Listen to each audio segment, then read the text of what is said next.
अस्सलाम वालेकुम गर्ल्स। हम लोगों ने आज डाटा स्ट्रक्चर्स पढ़ने हैं, ठीक है। Linear data structure last time हम लोगों ने भी देखा था, लेकिन आज हम लोग उसे मज़ीद डिटेल के अंदर पढ़ेंगे। डाटा स्ट्रक्चर आप लोगों ये मैंने उसी बुक के अंदर से ये टॉपिक हम लोग पढ़ेंगे जो बुक लास्ट टाइम मैंने आपको सेंड की थी, introduction to the design analysis of algorithms, ठीक है।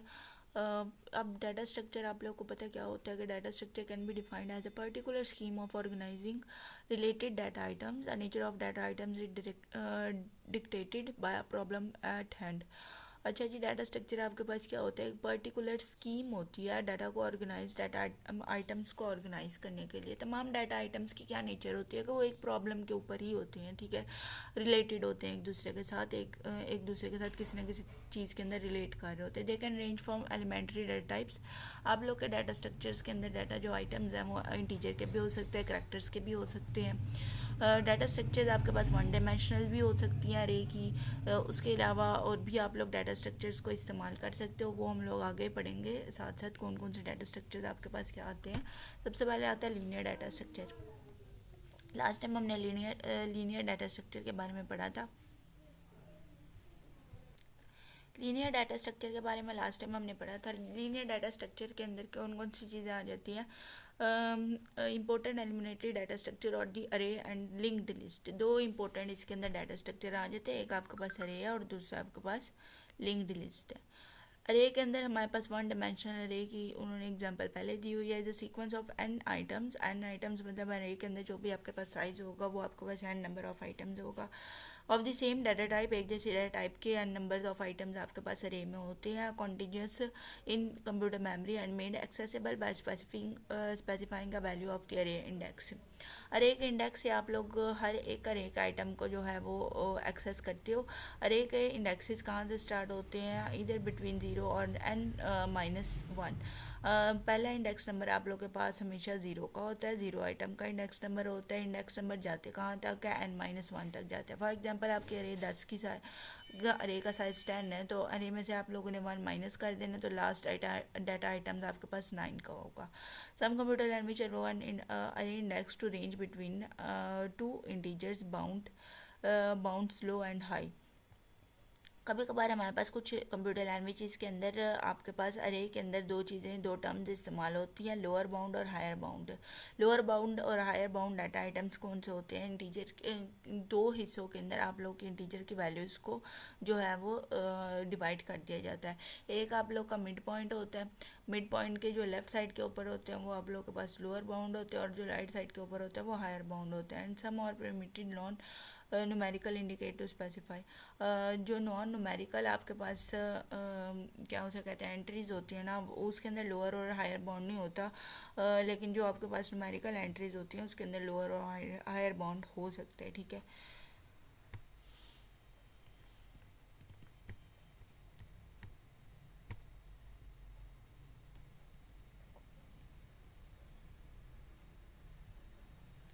नेक्स्ट थिंग आप लोगों के पास क्या आ जाते हैं? Each and every item of array can be accessed in the same constant amount of time regardless of where the array the element is question is located.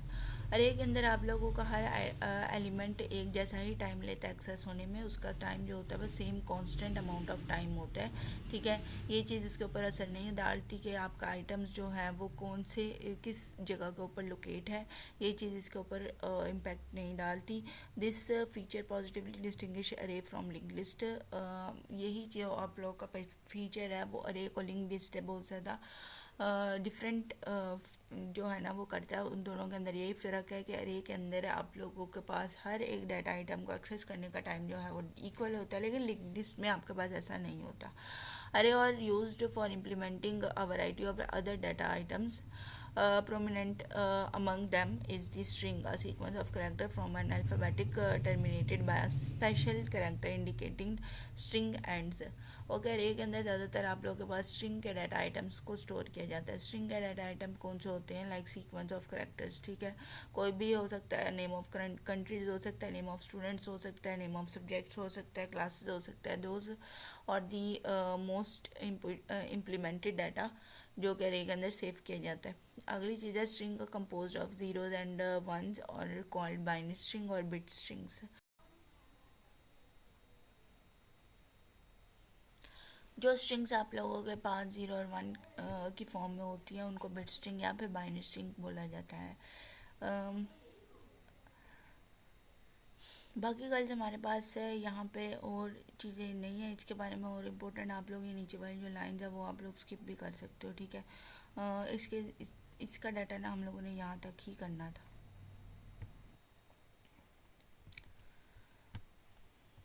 Next thing है हमारे पास link list. Link list हमारे पास क्या होता है? Link list आप लोगों ने पहले भी पढ़ा हुआ है। लिंक लिस्ट के अंदर क्या होता है? सीक्वेंस ऑफ जीरोज और more elements call nodes. Link list के अंदर आपके पास नोड्स होते हैं। होता है ये भी डाटा आइटम होते हैं कि एक आइटम दूसरे के साथ जो है वो कनेक्ट होते हैं, लेकिन दोनों जो है वो अलग अलग नोड्स होते हैं, ठीक है। अरे में क्या होता था, एक आइटम होता था, लेकिन यहाँ पे पूरे नोड्स होते हैं। नोड्स के अंदर क्या चीज़ें आ जाती हैं? Each containing 2 kinds of information. Nodes के अंदर आपके पास 2 तरह की इंफॉर्मेशन आती है। सम data and 1 or more links called pointers to the other node of the linked list. A special pointer called null is used to indicate the absence of a node successor. In a singly linked list, each node except the last one contains a single pointer to the next node element. अब यहाँ पे क्या है कि हमारे पास ना link list के अंदर 2 चीज़ें आ जाती है। सिंगल लिंक लिस्ट के अंदर हमारे पास एक तो पिछले वाले का एड्रेस स्टोर करते हैं एक तरफ, और दूसरी तरफ हम लोग डाटा स्टोर करते हैं, ठीक है। यहाँ पे भी एक पिछले वाले का प्रीसीडिंग का एड्रेस स्टोर करना है, अगले वाले और हम लोगों ने डाटा स्टोर करना है। ये हमारे पास होती है लिंक्ड लिस्ट, ठीक है। दोनों एक दूसरे के साथ लिंक्ड होती है। जो फर्स्ट वन होती है उसके जो एड्रेस होता है ना वो हमारे पास होता है नल। ये इंडिकेट करने के लिए ये फर्स्ट वन जो हमारे पास लिंक लिस्ट है वो है, ये इंडिकेशन वो देती है। दूसरी तरफ हमारे पास है to access a particular node of a link list we start the link first list first node and traverse the pointer chain until the particular node is reached. Link list के अंदर क्या होता है कि हम लोग फर्स्ट नोड से always start करते हैं, फर्स्ट नोड से स्टार्ट करते हैं और चेन को फॉलो करते हुए हम लोग अगले नोड्स की तरफ जाते हैं, ठीक है, 1 by 1। Thus, the time needed to access an element of a singly linked list, unlike that of array, depends on where the item list of element is located. आप लोग को लिंक लिस्ट को एक्सेस करने में time कितना लगेगा वो depend करता है एलिमेंट की लोकेशन के ऊपर। अगर एलिमेंट की लोकेशन आप लोगों की लास्ट तक है तो आप लोग को फर्स्टली सब एलिमेंट्स आप लोग को सर्च आउट करने पड़ेंगे। तो मतलब अगर आप लोग का एलिमेंट, आप लोगों ने लिंक लिस्ट को 0 से स्टार्ट किया और आपका एलिमेंट जो है वो 9 नंबर के ऊपर है, तो मतलब आपको 9 जो है ना वो आप लोग का टाइम आएगा 9 सेकेंड्स आप लोग का, 9 सेकेंड्स आप लोग का एस्टिमेटेड टाइम आएगा, ठीक है। अरे के अंदर हम लोग डाटा को आराम से डायरेक्टली एक्सेस कर लेते हैं, लेकिन लिंक लिस्ट के अंदर हम लोग को चेन फॉलो करनी पड़ती है। नेक्स्ट थिंग हमारे पास क्या है?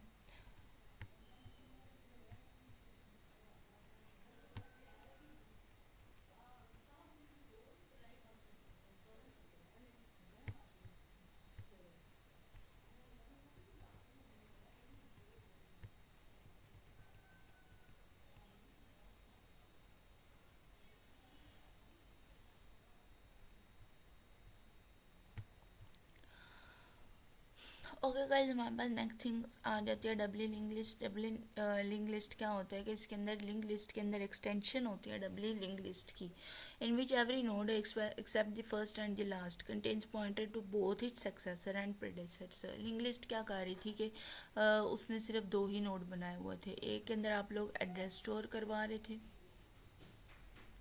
दूसरे के अंदर आप लोग डाटा स्टोर करवा रहे थे सिंगल लिंक लिस्ट के अंदर, ठीक है। एड्रेस किसका था? पिछले वाले का एड्रेस था। अगर ये फर्स्ट वन है तो इस यहाँ ये चीज़ जो है वो नल होगी। लेकिन डब्ल्यू लिंक लिस्ट के अंदर क्या है, अब 3 हिस्से आ गए, ठीक है। यहाँ पे आप लोग डाटा सेव करोगे, यहाँ पे आप लोग प्रीसीडिंग एड्रेस सेव करोगे, यहाँ पे आप लोग सक्सेसर का एड्रेस सेव करोगे। प्रीसीडिंग मतलब पिछले वाले का एड्रेस यहाँ पे आएगा, पिछले वाले नोड का, अगले वाले नोड का एड्रेस यहाँ पे आएगा, और दरमियान में आप लोग के पास डाटा आएगा। That's called doubly link list. First and last के अलावा सब जो आप लोगों के पास नोड्स हैं उनके पास सक्सेसर और प्रीडिसेस दोनों का एड्रेस होगा। सक्सेसर मतलब आगे जो नोड आने वाला है उसका एड्रेस, और सक्सेसर प्रीडिसेस जो पिछले नोड है उसका एड्रेस आपके पास होगा। The array and link list are two principal choice. Array and linked list are two principal choices in presenting a more abstract data structure called linear list or simply a list. A list is a finite sequence of data items, a collection of data items arranged in a certain linear order. The basic operation performed on this data structure or for searching, for inserting and deleting an element. Okay हमारे पास collection of data items arrange in a certain linear order link list जो आप लोगों के पास होती है उसके अंदर क्या होता है कि उसके पास ऊपर हम लोग सिर्फ सर्चिंग इंसर्टिंग और डिलीटिंग एलिमेंट के बेसिक ऑपरेशन ही परफॉर्म कर सकते हैं, ठीक है। आगे हमारे पास है two special types of list, stack and queue. Stack और क्यू हमारे पास दो इम्पोर्टेंट पर्टिकुलर लिस्ट के दो हमारे पास टाइप्स हैं, स्पेशल टाइप्स हैं। इसके अंदर सबसे पहले आ जाता है स्टैक। स्टैक किसे बोलते हैं? स्टैक के अंदर क्या होता है? Is a list in which insertion and deletion can be done only at the end. This end is called top because stack is usually visualize not horizontally but vertical. Stack के अंदर आप लोगों को पता है कि जो हमारे पास फर्स्टली इन होता है,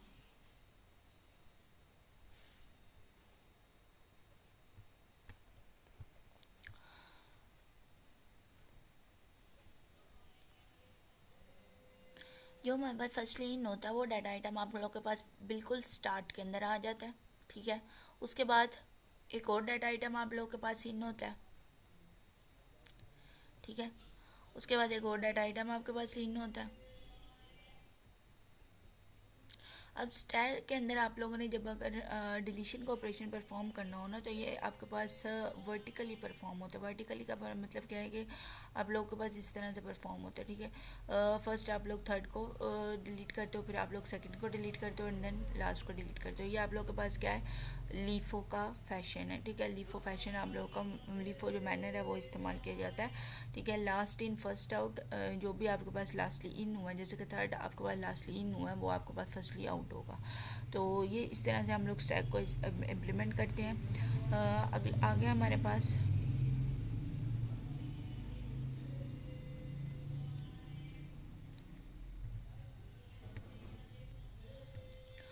ओके आगे हमारे पास क्या है कि क्यू क्यू के अंदर क्या होता है कि क्यू के अंदर दो चीज़ें होती हैं हमारे पास। क्यू के अंदर एक तो लिफो का सिस्टम इम्प्लीमेंट किया जाता है, ठीक है। लास्ट इन फर्स्ट आउट जो भी आपके पास सॉरी लिफो का नहीं फिफो का सिस्टम आपके पास, लिफो का सिस्टम हम लोग जो है वो स्टैक के अंदर अप्लाई करते हैं। क्यू के अंदर हमारे पास फीफो का जो फैशन है वो इस्तेमाल किया जाता है, फर्स्ट इन फर्स्ट आउट। जो भी आपके पास आइटम फर्स्टली इन हुई है वही आइटम आपके पास फर्स्टली आउट होगी, डिलीशन भी उसी आइटम से होगी, ठीक है। अब जो हमारे पास क्यू है इसके अंदर दो चीज़ें होती हैं, फ्रंट और रेर, ठीक है। फ्रंट किसे बोलते हैं?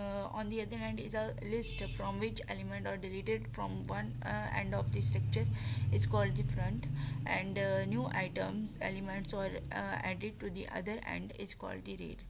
जिस जगह के ऊपर आप लोगों के पास फॉर एग्जांपल ये एक लिस्ट है,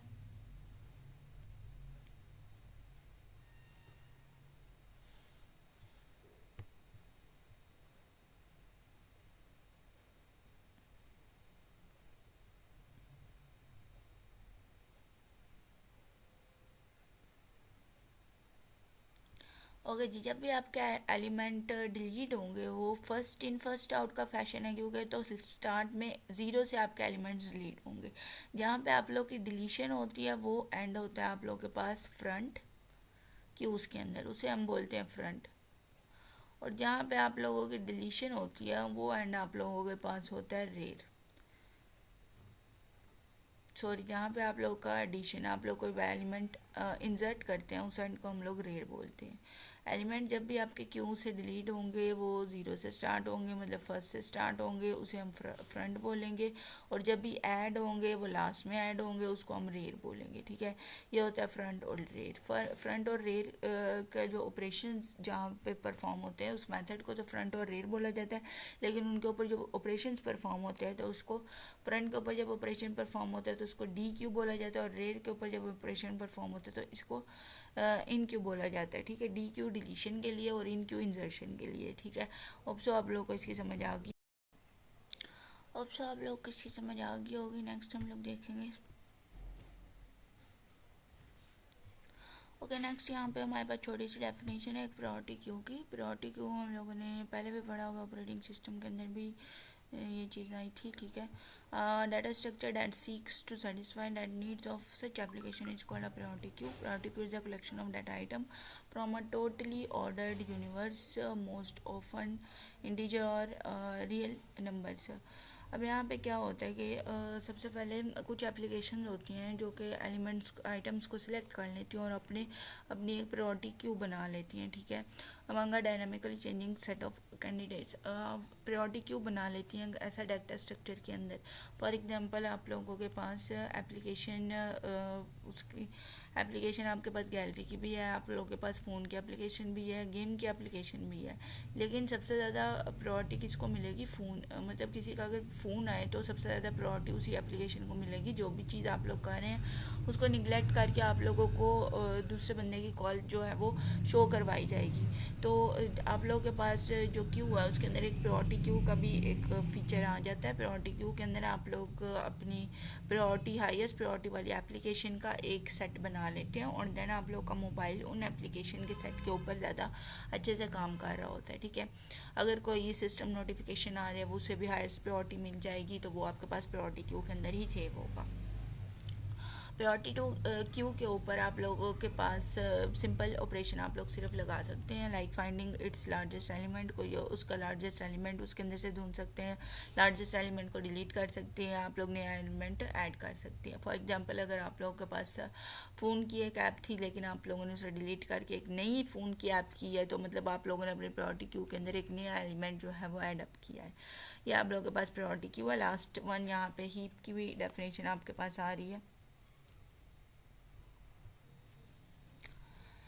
आपके पास यहाँ पे हीप की भी उन्होंने डेफिनेशन दी हुई है। हीप एक ऐसा इंजीनियस डाटा स्ट्रक्चर है। इंजीनियस किसे बोलते हैं? जो इंटेलिजेंट डाटा स्ट्रक्चर होते हैं, उनको इंजीनियस बोला जाता है। ऐसे डाटा स्ट्रक्चर सिंपल होते हैं लेकिन प्रायोरिटी बेस्ड होते हैं। प्रायोरिटी बेस्ड स्ट्रक्चर्स इन्होंने बनाए होते हैं किसी एक्स्ट्रा पॉइंटर की कॉम्प्लेक्सिटी को के बगैर ही ये डाटा स्ट्रक्चर होते हैं। हीप डाटा स्ट्रक्चर के अंदर क्या होता है कि हीप एक ऐसा डाटा स्ट्रक्चर है जो ट्री लाइक होता है, ठीक है।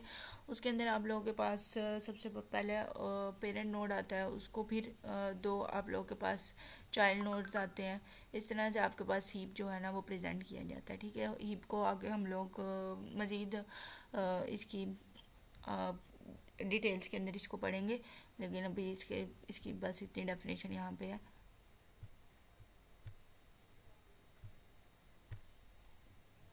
नेक्स्ट है हमारे पास गर्ल्स ग्राफ्स आप लोगों ने पहले भी पढ़ी होंगी, ठीक है। अब यहाँ पे हमारे पास ग्राफ्स की कुछ डिटेल्स हैं, काफ़ी ज़्यादा इसके अंदर डेफिनेशन आ रही हैं।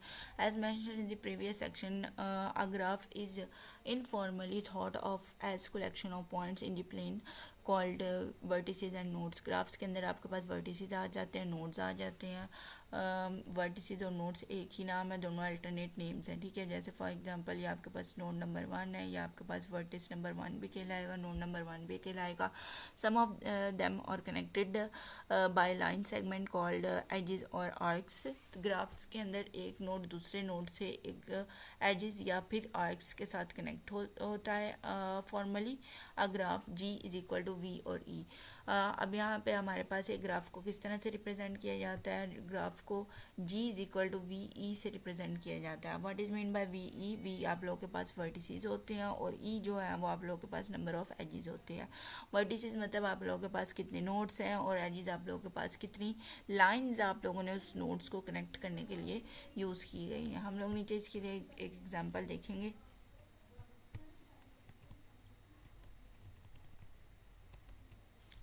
ओके एग्जाम्पल हमारे पास है एक नीचे। फॉर एग्जांपल आप यहाँ पे इस एग्जांपल के अंदर आप लोगों के पास नोड्स अगर टोटली गिने जाए 1 2 3 4 5 एंड देन आप लोगों के पास 6 नोड्स है आपके पास, कॉमा। अब आप लोगों ने एजेस गिनने हैं 1 2 3 4 5 6 एंड 7 एजेस आप लोगों के पास। तो ये आपकी टोटल जो है जी इज इक्वल टू, ये आपकी ग्राफ की रिप्रेजेंटेशन है। जी इज इक्वल टू 7 एंड ये होल प्रेजेंटेशन आप लोग के पास ग्राफ्स की आएगी। आप लोगों के पास वर्टिसेस टोटल 6 बनेंगे और इसके अंदर आपके पास एजेस जो है ना वो टोटल 7 बनेंगे, ठीक है। होपली आप लोग को इसकी समझ आ गई हो। तो आगे हम लोग देखेंगे।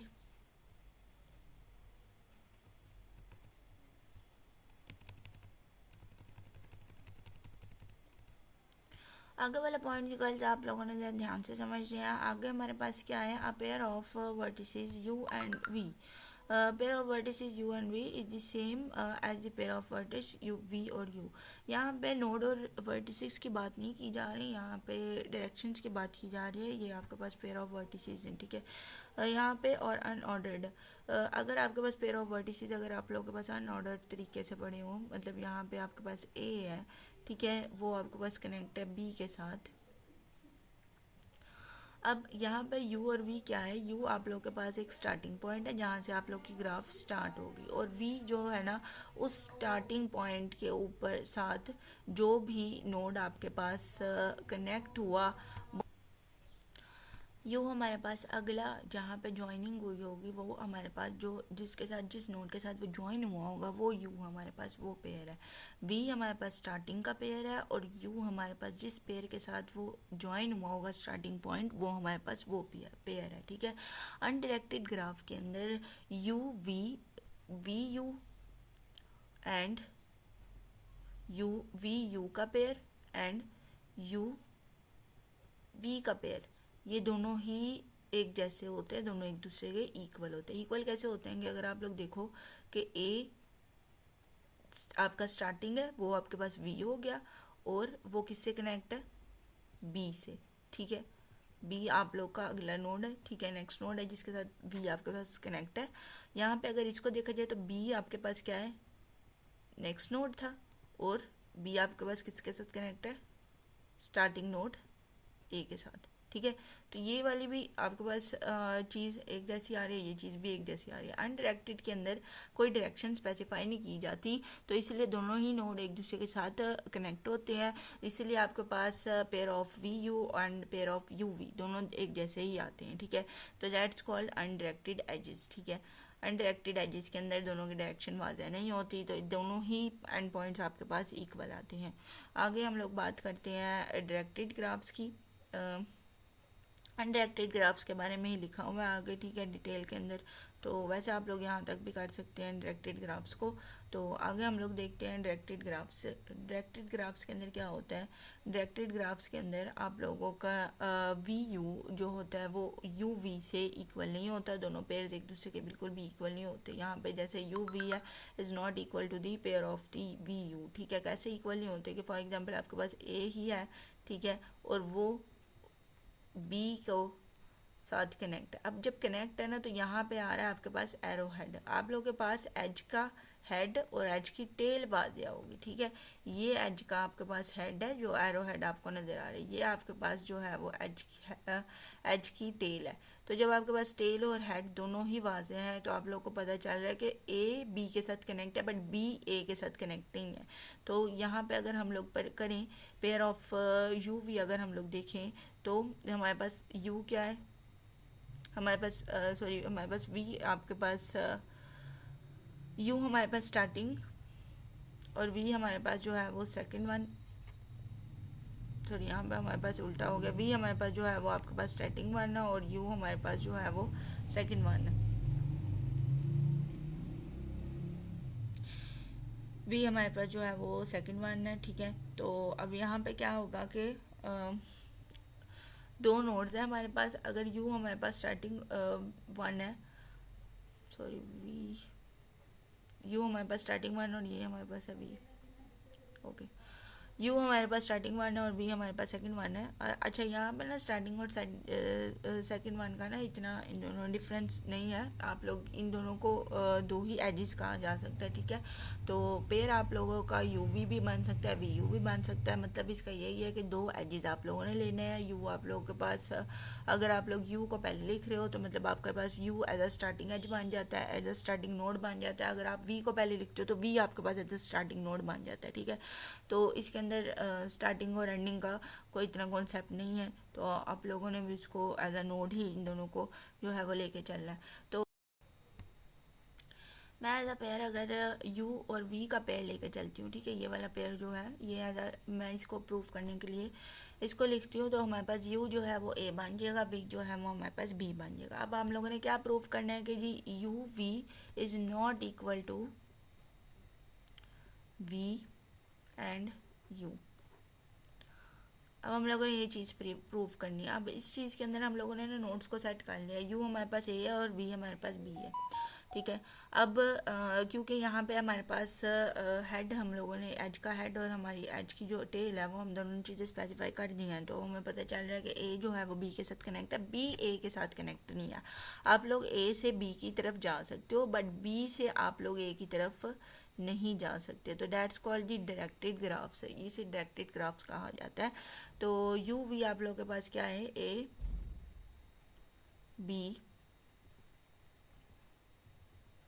ये पेयर है, ठीक है, बट बी टू ई ये चीज़ नहीं बन सकती, ये वाला जो पेयर है वो नहीं बन सकता, ये वाला पेयर यहाँ पे अप्रूव नहीं हो रहा है, ये दोनों चीज़ें एक दूसरे का बिल्कुल भी इक्वल नहीं है, ठीक है।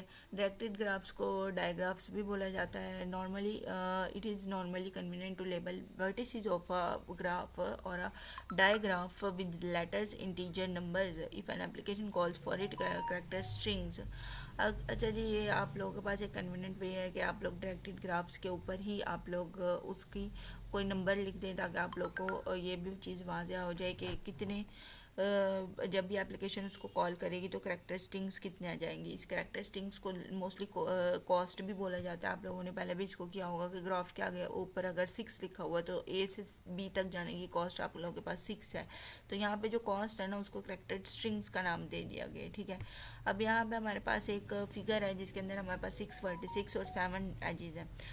वर्टिसेस हमारे पास कौन कौन से हैं, A B C D E F, और एजेस हमारे पास उन्होंने बता दिया। ए का कनेक्शन आप लोगों ने सी के साथ बनाना है, ए का कनेक्शन डी के साथ बनाना है, बी का सी के साथ बनाना है, बी का एफ के साथ बनाना है, सी का ई के साथ बनाना है, डी का ई के साथ और ई का एफ के साथ बनाना है, ठीक है।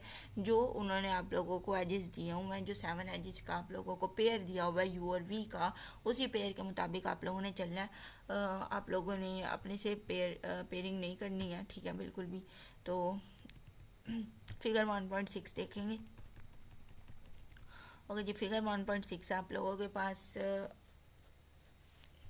फिगर 1.6 है। फिगर 1.6 के अंदर आप लोगों के पास दो चीज़ें हैं, एक अनडायरेक्टेड ग्राफ्स के साथ वो सारे एजेस को जोड़ा गया है, एक डायरेक्टेड ग्राफ के साथ सारे एजेस को जो है वो रिप्रेजेंट किया गया है। तो हम लोगों ने डायरेक्टेड ग्राफ ही देखनी है।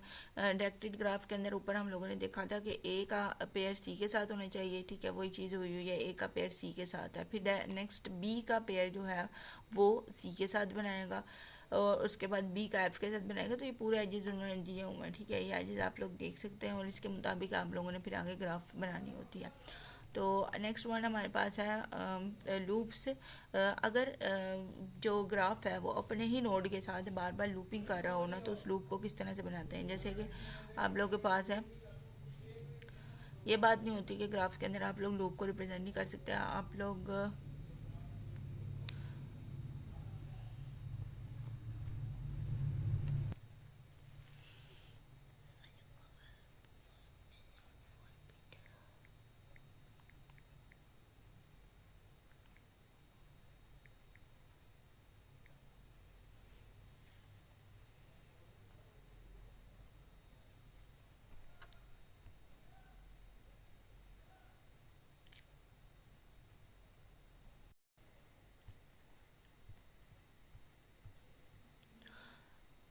ये बात नहीं है कि आप लोग ग्राफ्स के अंदर लूप्स को इस्तेमाल नहीं कर सकते। उन्होंने सिंपली आप लोग लिखा हुआ does not forbid loops, graphs के अंदर लूप्स मना नहीं किए गए। एजेस जो हैं वो वर्टिसेस के अपने साथ कनेक्ट भी हो सकते हैं और बाकी वर्टिसेस के साथ भी बार बार कनेक्ट हो सकते हैं और एक लूप बना सकते हैं, ठीक है। We will consider graph without loops since our definition disallow multiple edges between the same vertices of a undirected graph। Undirected graph के अंदर लूप्स नहीं बना सकते, क्योंकि अनडायरेक्टेड ग्राफ्स के अंदर आप लोगों के लूप्स डिफाइन नहीं किए जाते। अनडायरेक्टेड ग्राफ्स के अंदर आप लोग मल्टीपल एजेस जो होते हैं ना वो डिसअलो होते हैं, इसलिए अनडायरेक्टेड ग्राफ्स के अंदर कभी भी आप लोग लूप्स नहीं बना सकते, क्रिएट नहीं कर सकते। लूप्स का जो क्रिएशन है आप लोग वो डायरेक्टेड ग्राफ्स के अंदर कर सकते हो, ठीक है। डायरेक्टेड ग्राफ के अंदर आप लोग लूप्स बना सकते हो। We get the largest number of a graph with every pair of its vertices connected by edge is called complete। अगर ग्राफ का हर एक पेयर सब एजेस के साथ हर एक पेयर जो है ना वो वर्टिसेस के साथ कनेक्ट हैं तो उसको हम लोग कंप्लीट ग्राफ्स बोलेंगे। आज standard notation for the complete graph with V bars vertices is KV, a graph with the relatively few possible edges missing is called dense। A graph with few edges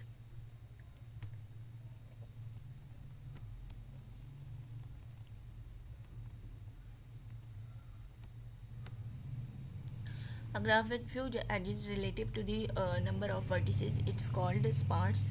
Whether we are dealing with the dense and sparse may influence how we choose to represent the graph and consequently the running time of our algorithm being designed or used। Okay girls, अगर आप लोगों के पास कुछ vertices एक दूसरे से relate और कुछ vertices नहीं है तो उसको हम लोग sparse बोलते हैं। दूसरी चीज़ है अगर आप लोगों के पास dense, a graph with relative few possible edges missing is called dense। अगर आप लोगों के कुछ possible edges missing है, मतलब कुछ ऐसे नोड्स हैं जिसके तरफ सिर्फ एक की कनेक्टिविटी है बाकियों की बिल्कुल भी नहीं है तो उसे हम डेंस बोलते हैं, डेंस ग्राफ्स बोलते हैं। टाइम कॉम्प्लेक्सिटी और स्पेस कॉम्प्लेक्सिटी के जो एल्गोरिथम्स हैं वो डेंस और डेंस और स्पार्स ग्राफ को ही देखकर आप लोग बनाते हैं, ठीक है। डेंस और स्पार्स ग्राफ आपके पास वर्स्ट केस हो जाता है, कंप्लीट ग्राफ आपके पास बेस्ट केस हो जाता है, उसके अंदर आइटम को ढूंढना ज़्यादा इजी होता है, ठीक है, क्योंकि हर नोड से आप लोग जो है वो अपने गोल तक पहुंच सकते हो। लेकिन डेंस और स्पार्स ग्राफ के अंदर कहीं पे आप लोगों के पास नोड मिसिंग है, कहीं पे आपके पास एजेस मिसिंग है तो वहाँ पे आप लोगों के पास वर्स्ट केस हो जाता है, ठीक है। तो यहाँ पे हमारे पास डायग्राफ की एक एग्जाम्पल और डायग्राफ की एक एग्जाम्पल है अनडायरेक्टेड ग्राफ की। नीचे हम लोग देखें ना, नीचे जो है हमारे पास एक एडजेसेंट मैट्रिक्स बनाया गया है, ठीक है। एडजेसेंट लिस्ट ऑफ ग्राफ के अकॉर्डिंगली आपके पास एक एडजेसेंट मैट्रिक्स बनाया गया है। एडजेसेंट मैट्रिक्स को किस तरह से क्रिएट करते हैं वो आप लोगों ने ध्यान से देखना है। सबसे पहले आप लोगों के पास जो ग्राफ दी गई है ऊपर, ठीक है, उसको आप लोगों ने देख लें, ठीक है। एडजेसेंट मैट्रिक्स के अंदर क्या होता है, जितने भी आप लोगों के नोट्स हैं उसको आप लोगों ने वर्टिकली और हॉरिजॉन्टली दोनों तरफ लिख लेना है। ये आप लोगों के पास वर्टिकली आ गया और ये आपके पास हॉरिजॉन्टली, दोनों तरफ आप लोगों ने एडजेसेंट नोट्स जितने भी आपके पास वो लिख लेने हैं। तो हमारे पास टोटल नोट्स कितने हैं, हमारे पास 6 नोट्स हैं, ए से लेके हमारे पास एफ तक है नोट्स, ठीक है। स्टार्टिंग नोड ए है और लास्टली हमारे पास एफ तक नोड आते हैं। सबसे पहले आप लोगों ने देखना है क्या ए का कनेक्शन ए के साथ ही बना हुआ है, तो यहाँ पे ए का कनेक्शन ए के साथ नहीं बना हुआ। अगर आप लोगों के पास रिकर्सिवली कॉलिंग आएगी, मतलब अगर आप लोगों के पास उसी के साथ अगर कनेक्शन बनेगा तो वो कुछ इस तरह से बनेगा, ठीक है, एरो हेड कुछ इस तरह से आएगा। तो ए का कनेक्शन ए के साथ बिल्कुल भी नहीं बना हुआ है, ए का कनेक्शन ए के साथ हमारे पास बिल्कुल भी बना हुआ। अगली चीज़ आ जाती है ए का कनेक्शन बी के साथ। ए का कनेक्शन बी के साथ कोई डायरेक्ट कनेक्शन नहीं बना हुआ है तो ये चीज़ भी आपके पास ज़ीरो आएगी। ए का ए के साथ कनेक्शन भी नहीं है वो भी ज़ीरो हो गया, ए का बी के साथ भी नहीं है वो भी ज़ीरो हो गया। ए का कनेक्शन सी के साथ देखें जी, ए का सी के साथ कनेक्शन बना हुआ और वो सिर्फ एक ही कनेक्शन है तो ये आपके पास 1 आ गया। ए का डी के साथ कनेक्शन बना हुआ है, ठीक है, वो आपके पास 1 आ गया। ए का ई के साथ कोई कनेक्शन नहीं है, डायरेक्टली कोई कनेक्शन नहीं है ए का ई के साथ तो वो आपके पास 0 आ गया। एक एफ के साथ कनेक्शन, एक एफ के साथ भी कोई कनेक्शन नहीं है वो भी आपके पास 0 आ गया। तो टोटल ए के कितने कनेक्शन आ गए, सी, टोटल ए के हमारे पास कितने कनेक्शन आ गए, सी डी बस। तो ए के साथ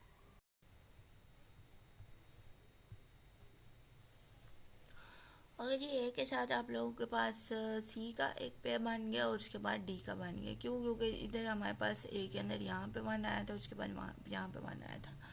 उसके बाद अगर देखा जाए हमारे पास तो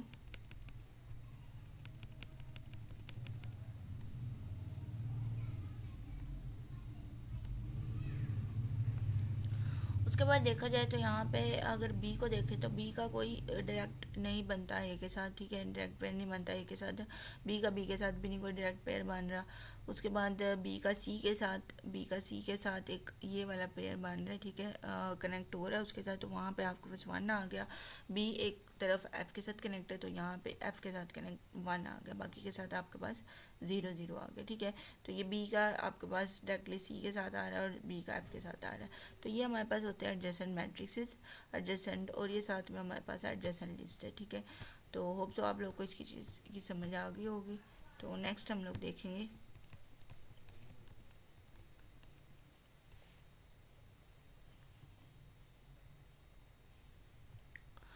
ओके। नेक्स्टली हमारे पास क्या आ रहा है, ग्राफ रिप्रेजेंटेशन आ रही है। ग्राफ रिप्रेजेंटेशन दो प्रिंसिपल वेज के अंदर हम लोग करते हैं, एक एडजेसेंट मैट्रिक्स और दूसरा एडजेसेंट लिस्ट के अंदर। ये चीज़ मैंने आप लोगों को पहले भी बता दिया कि एडजेसेंट मैट्रिक्स क्या होता है। यही हम लोगों ने जो ऊपर देखा है ये हमारे पास एडजेसेंट मैट्रिक्स है, और ये साथ में हमारे पास एडजेसेंट लिस्ट है, ठीक है। एडजेसेंट मैट्रिक्स के अंदर क्या होता है कि एडजेसेंट मैट्रिक्स के अंदर क्या होता है कि आप लोगों के पास बुलियन मैट्रिक्स होता है। बुलियन मतलब कि या तो 0 आप लोग डाल सकते हैं या तो आप लोग 1 डाल सकते हैं। आपके पास ith रो होती है, मतलब आई जो है ना वो आपके पास रो के लिए रिप्रेजेंट किया जाता है, और आपके पास जो जे है वो कॉलम के लिए रिप्रेजेंट किया जाता है, ठीक है। फॉर एग्जांपल आपके पास आई जो है ना वो रोज़ आ जाती हैं, और आपके पास जे जो है ना वो आपके पास कॉलम्स आ जाते हैं। अब आप लोगों ने क्या देखना होता है कि अगर अगर आप लोगों के पास आई वाला वर्टिक्स जे वाले वर्टिक्स के साथ कनेक्ट हो रहा है तो देन आप लोग वहाँ पे 1 जो है वो इम्प्लीमेंट करते हो, वरना तो आप लोग 0 इम्प्लीमेंट करते हो।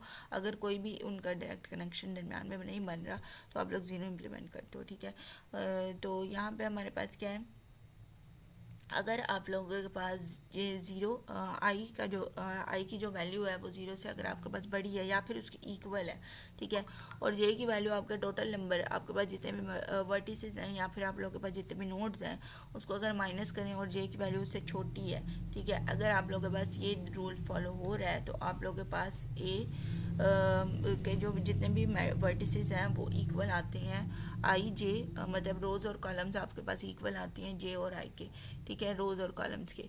तो ये वाली सिमेट्रिक वे आप लोगों के पास जो है वो फॉलो होता है अगर आप लोगों के पास ये रूल्स जो है वो फॉलो हो रहा है। अगले हमारे पास एडजेसेंट लिस्ट है। एडजेसेंट मैट्रिक्स के अंदर वर्टिक्स के अंदर मैंने आप लोगों को मैट्रिक्स जो है वो समझा दिया। अब हम लोगों ने एडजेसेंट लिस्ट देखना है। एडजेसेंट लिस्ट भी बहुत ही ज़्यादा ईजी है, उसके साथ ही हम लोगों ने एडजेसेंट लिस्ट देखा था। एडजेसेंट लिस्ट जो है ना वो आप लोग लिंक लिस्ट की तरह बनाते हैं। एडजेसेंट लिस्ट के अंदर क्या होता है कि जो भी आप लोगों के पास कनेक्टेड है, एक तरफ आप लोगों के पास कॉलम के अंदर जितने भी आपके पास नोड्स हैं वो आ जाते हैं, उस नोड्स के साथ जितने भी कनेक्टेड एजेस हैं आप लोग दूसरी तरफ उसको रिप्रेजेंट करते हो, ठीक है। तो इसके साथ ही एडजेसेंट लिस्ट भी आप लोगों के पास उसकी भी एग्जांपल मैंने ऊपर दी हुई है। एडजेसेंट लिस्ट की भी या एडजेसेंट लिस्ट के एग्जांपल भी मैंने आप लोगों को दिए हुए हैं। जैसे ए के अंदर यहाँ पे हमारे पास एक अगर हम लोग एग्जांपल लें तो यहाँ पे 1 और यहाँ पे 1 आ रहा था, मतलब ए का कनेक्शन सी और डी के साथ है सिर्फ, तो ये एडजेसेंट लिस्ट के अंदर हम लोगों ने उसको रिप्रेजेंट कर दिया, ठीक है। तो इस तरह से ग्राफ रिप्रेजेंटेशन की जाती है। इस तरह से ग्राफ रिप्रेजेंटेशन हमारे पास की जाती है। अगली चीज़ हमारे पास वेटेड ग्राफ की है। वेटेड ग्राफ्स हम लोग कल पढ़ेंगे। If the graph is parts the adjacent list representation may use less space than the corresponding adjacent matrix despite the extra storage consumed by pointers of the linked list. The situation is exactly opposite for dense graphs. Sparse and dense graphs मैंने आप sparse and dense graphs हम लोगों ने ऊपर देखा था क्या होती है sparse ग्राफ के अंदर।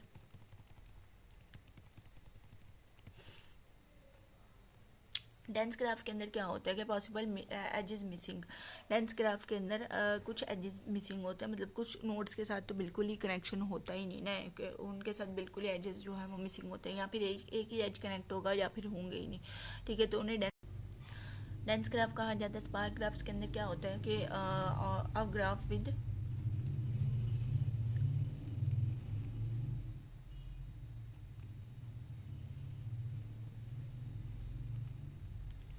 स्पार्स ग्राफ के अंदर क्या होता है कि graph with a graph with few edges, कुछ ही एजेस होते हैं relative to the number of its vertices. Vertices ज़्यादा होते हैं लेकिन एजेस काफ़ी कम होते हैं, उसको उस पार्ट्स ग्राफ कहा जाता है। कनेक्शन होता है सबके साथ होता है लेकिन आपके पास जो एजेस होते हैं ना वो बहुत ही कम होते हैं, उन्हें स्पार्स ग्राफ कहा जाता है। तो स्पार्स और डेंस ग्राफ के लिए एडजेसेंट लिस्ट और एडजेसेंट मैट्रिक्स क्या कहते हैं कि एडजेसेंट लिस्ट जो होती है ना वो लेस स्पेस कम कंज्यूम करती है स्पार्स ग्राफ्स के लिए, लेकिन एडजेसेंट मैट्रिक्स होते हैं वो एक्स्ट्रा स्टोरेज कंज्यूम करते हैं, ठीक है, क्योंकि उन्हें लिंक लिस्ट के अंदर डाला जाता है, उनको पॉइंटर्स के साथ डाला जाता है, तो वो एक्स्ट्रा स्पेस कंज्यूम करते हैं। ये सिचुएशन डेंस ग्राफ के लिए बिल्कुल अपोजिट है। डेंस ग्राफ के अंदर आप लोगों की जो एडजेसेंट लिस्ट है वो ज़्यादा स्पेस कंज्यूम करेंगी और एडजेसेंट मैट्रिक्स हैं वो कम स्टोरेज जो है वो कंज्यूम करेंगे। And possibly on the type of input graph, दोनों की नेचर्स इन दो रिप्रेजेंटेशन के ऊपर डिपेंडेंट है। दोनों प्रॉब्लम्स को अब मैंने डिफाइन कर दिया, लेकिन इन दोनों प्रॉब्लम्स के लिए, इन दोनों ग्राफ्स के लिए क्या होता है कि इनपुट भी जो है वो एक बड़ी चीज़ है, एक बहुत इम्पैक्टफुल थिंग है। आप लोग की अगर इनपुट कम है तो ज़ाहिर है टाइम कम लगेगा, स्टोरेज भी कम लगेगी। अगर आपकी इनपुट ज़्यादा है तो दोनों ही प्रॉब्लम्स के अंदर, दोनों ही ग्राफ्स के अंदर आपकी स्टोरेज एंड स्पेस ज़्यादा आएगी। होप्स वो आप लोगों को समझ आ गई होगी। कोई भी अगर आप लोगों के पास क्वेश्चन है तो आप लोग मेरे से पूछ सकते हो। आप लोग का जेसन लिस्ट और ग्राफ्स के क्वेश्चंस मैं सेंड करूँगी तो वो आप लोगों ने सॉल्व करके मुझे सेंड करने हैं। अल्लाह हाफिज़।